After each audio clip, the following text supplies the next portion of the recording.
حضرت معاویہ سوال کرتے ہیں اللہ کے نبی ہماری قوم کے کچھ لوگ پرندوں سے فال لیتے ہیں، اللہ کے نبی صلی اللہ علیہ وسلم نے فرمایا یہ وہ چیز ہے جو تمہارے دلوں میں ہوتی ہے، سنو یہ بدشگونی ہے، اس بدشگونی کی بنیاد پر جس کام کے لیے تم اپنے گھر سے نکلے ہو اس کام کی تکمیل سے باز نہ آؤ۔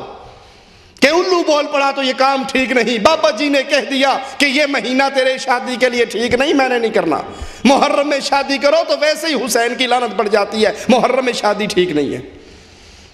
یہ بدشگونی ہے، اس کی بنیاد پر اپنے مقصد کی تکمیل سے باز نہ آؤ۔ اس فرمان میں رسول اللہ صلی اللہ علیہ وسلم نے واضح دو ٹوک لفظوں میں جو بات سمجھائی، وہ بدشگونی کا مرکز یہ دل ہے، وہ بدشگونی کا مرکز یہ دل ہے، اور جس دل میں اللہ کی محبت گامزن ہو، جس دل میں توکل کی دولت موجود ہو، اس دل کے اندر پھر کوئی بدشگونی نہیں آیا کرتی۔ رسول اللہ صلی اللہ علیہ وسلم بدشگونی کو، اس کے فساد کو بیان کر رہے ہیں کہ اگر یہ بات آ بھی جائے تمہارے دل میں، یہ خیال پیدا ہو بھی جائے، اس پہ عمل کر کے اپنا کام نہ چھوڑنا کہ چھینک آ گئی ہے دروازے پہ تو واپس آ جانا ہے، کوا بول پڑا ہے تو واپس آ جانا ہے، رات الو بولا تھا گھر میں تو اب نہیں جانا، صبح کا سفر کینسل ہو گیا، ٹکٹ واپس کروا دو۔ اکرمہ فرماتے ہیں کہ ہم عبداللہ ابن عباس رضی اللہ عنہما، دیکھیے سلف کے عقیدے کتنے صاف سچے، اور کس طرح اللہ کی توحید پہ گامزن، اور کس طرح بدشگونی سے دور، اہل توحید اہل ایمان کسی قسم کی بدشگونی کو اپنے دل میں جگہ نہیں دیا کرتے۔ اکرمہ فرماتے ہیں عبداللہ ابن عباس رضی اللہ عنہما کے ساتھ ہم ان کے پاس بیٹھے، ایک پرندہ چیختا ہوا گزرا تو ایک شخص نے کہا اچھا شگون ہے۔ ابن عباس رضی اللہ عنہما فرمانے لگے نہ اچھا شگون ہے نہ برا، اس کی کائیں کائیں میں کیا چیز رکھی ہے، اس کے چیخنے سے کیا اچھا اور کیا برا۔ ابن عباس رضی اللہ عنہ وارضاہ نے فوراً اس کی بات کو کاٹ دیا تاکہ لوگ خیر اور شر کے اندر اس پرندے کی طرف متوجہ نہ ہو جائے، خیر بھی اللہ کے ہاتھ میں، شر اور مصیبت و تکلیف بھی آئے گی تو اللہ کی طرف سے۔ پرندوں کے چیخنے میں، پرندوں کے بولنے میں، وہ الو ہو، وہ کوا ہو، وہ بطخ ہو یا کوئی اور جانور ہو، اس میں کوئی تاثیر نہیں۔ ایک اور امام ایک شخص کو اپنے ساتھ لے کے سفر پہ نکلتے ہیں، ایک کوا چیختا ہوا کائیں کائیں کرتا ہوا گزرتا ہے تو وہ آدمی وہ کہتا ہے کہ اچھا شگون ہے، سفر کے آغاز میں یہ اچھی آواز پرندے کی سننے کو مل گئی، اچھا شگون ہے، سفر ٹھیک ٹھاک رہے گا۔ وہ امام کہنے لگے اس بیچارے کے پاس کاہے کی بھلائی ہے، یہ جو ہمارے سفر کے آغاز میں آ کر بولا ہے اس کے اختیار میں، اس کے بولنے میں کاہے کی بھلائی ہے، اور جو ان کے تو نے یہ بات کی ہے تو اس سفر میں میرا ساتھی بن ہی نہیں سکتا، چل بھاگ جا۔ مواہد جو اللہ پر بھروسہ کرے، اللہ پر ایمان لائیں، اللہ پر توکل کرے، اللہ سے خیر مانگیں اور اس شروں کی ساری پناہ اللہ سے طلب کرے، وہ کسی قسم کے شبہے کا شکار ہی نہیں ہوا کرتے۔ آپ کے سامنے ایسی کوئی بات آئے،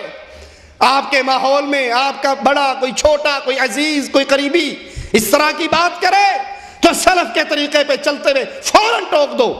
کہ نہ الو کے چیخنے میں تاثیر ہے، نہ کالی بلی کا راستہ کاٹنے میں تاثیر ہے، نہ کوے کی کائے کائے میں تاثیر ہے کہ آج کوا منڈیر پہ بیٹھا ہے ضرور کچھ ہونے والا ہے، آج امی کے ہاتھ سے آٹا روٹی پکاتے ہوئے پیڑا گر گیا کچھ ہونے والا ہے، آج آنکھ ہل رہی ہے، آنکھ پھڑک رہی ہے ضرور کچھ ہونے والا ہے، ہچکی بہت آ رہی ہے کوئی یاد کر رہا ہے مجھے۔ یہ ساری باتیں ہندوؤں سے لی ہوئی ہے، ان کی نہ کوئی تاثیر ہے نہ کوئی اثر ہے۔ مواہد خیر اللہ سے مانگتا ہے، اللہ پر بھروسے کرتا ہے اور ان طرح کی چیزوں کا شکار نہیں ہوا کرتا۔ صحیح بخاری میں ہے اگر کسی چیز میں نحوست ہوتی، اگر کسی چیز میں نحوست ہوتی تو تین چیزوں میں، گھوڑے میں، بیوی میں اور گھر میں، اگر نحوست ہوتی تو ان میں ہوتی، لیکن نحوست بدشگونی، اللہ کے نبی صلی اللہ علیہ وسلم اس حدیث میں اس کا انکار کر رہے۔ تیسری چیز جس کی اس حدیث میں نفی کی گئی وہ رات کا ایک پرندہ الو، اہل جہلیت اس کے گھر میں آنے کو باعث نجس سمجھتے تھے، منحوس سمجھتے تھے کہ الو آ کر بیٹھا ہے، اب یہ کچھ نہ کچھ کر کے جائے گا، اس کا جو بولنا ہے وہ ٹینشن اور پریشانی ہے۔ اہل جاہلیت کے گھر میں جب آ کر الو بیٹھ کر بولتا، وہ اس کا پہلا مطلب ہی یہ نکالتے کہ یا یہ میری یا میرے گھر والے کی کسی کی موت کی اطلاع لایا ہے، کیونکہ الو کا رشتہ یا اس کا علم ملک الموت کے سارے دفتروں میں ہے نا، وہ دیکھ لیتا ہے اب مرنے والا کون ہے، پہلے جا کر رپورٹ دیتا ہے، تیار ہو جا انڈے ہی۔ کیا جہالت کی بات ہے، اس کے بولنے سے فلاں مرے گا، یہ آیا ہے موت کی خبر لایا ہے، یہ آیا ہے۔ وہ ہمارے اکثر نہیں کہتے روندا گیا تو مویاں دی خبر لے آیا۔ یہ خبریں اللہ کے علم میں ہے، کسی کے پاس نہیں۔ نہ پرندے کے بولنے سے کسی کی موت اور حیات کا پتہ چلتا ہے، نہ کالی بلی کے آگے سے گزر جانے میں سفر کی نحوست یا اچھی بری کا کسی بات کا علم ہوتا ہے۔ یہ جہالت کی باتیں، اہل جاہلیت کے بکواسات، کہ ان کے دروازے پہ، ان کے گھر پہ جب آ کر کوئی پرندہ بولتا، خاص طور پہ الو بولتا، وہ سمجھتے یا میری موت کا پیغام ہے یا میرے گھر میں سے کسی اور کی موت کا پیغام ہے۔ اہل جاہلیت کا یہ خیال بھی تھا کہ میت کی ہڈیاں الو بن کر اڑنے لگتی ہیں، میت کی ہڈیاں یہ الو کی شکل میں تبدیل ہو کے اڑنے لگتی ہیں، اور پھر جس کی موت ہوتی ہے اس کے گھر میں جا کے بولنا شروع کر دیتی ہے۔ یہ سارے نظریات، یہ سارے عقائد باطل نظریات ہیں۔ چوتھے نمبر پر حدیث میں جس چیز کی نفی کی گئی وہ سفر ہے۔ ابو داؤد میں ہے محمد بن راشد کا قول کہ اہل جاہلیت سفر کے مہینے کو منحوس جانتے تھے، سفر کے مہینے کو منحوس جانتے تھے، اور یہی بیماری آج بھی موجود ہے۔ کلمہ پڑھنے کے باوجود اس مہینے کو منحوس جانتے ہیں، اس میں شادی بیاہ کو منحوس جانتے ہیں۔ کہیں کسی کا ڈر ہے، کہیں کسی کا خوف ہے، اور تو اور ایک دفعہ ہمیں ایک سوال آیا ایک جگہ پر درس کے بعد، مولوی صاحب محرم سے گانے سنے جا سکتے ہیں؟ محرم میں گانے سننے جائز ہیں؟ میں نے کہا بھائی محرم کے علاوہ جائز ہے؟ کہتے نہیں پونو چھڈو تسی اے دسو محرم میں جائز نہیں، کیونکہ اگر محرم میں گناہ کرو گے حسین کی پکڑ آ جائے گی، اگر محرم میں شادی کرو گے حسین مارے گا، اگر محرم میں نکاح کرو گے یہ شادی، یہ نکاح، یہ بیاہ، یہ خوشی، یہ کبھی بھی تکمیل تک نہیں پہنچے گی، اس میں ضرور اہل بیت کی لعنت شامل ہو جائے گی کہ تو نے اس مہینے میں، یہ مہینہ تو غم کا مہینہ ہے، یہ مہینہ تو نحوست کا مہینہ ہے۔ اہل جاہلیت سفر کے مہینے کو منحوس مہینہ جانتے تھے۔ آج بھی کلمہ پڑھنے والے اکثر اس بیماری کا شکار ہیں، جس کی نفی رسول اللہ صلی اللہ علیہ وسلم نے اس نظریے کو باطل قرار دیتے ہوئے کی۔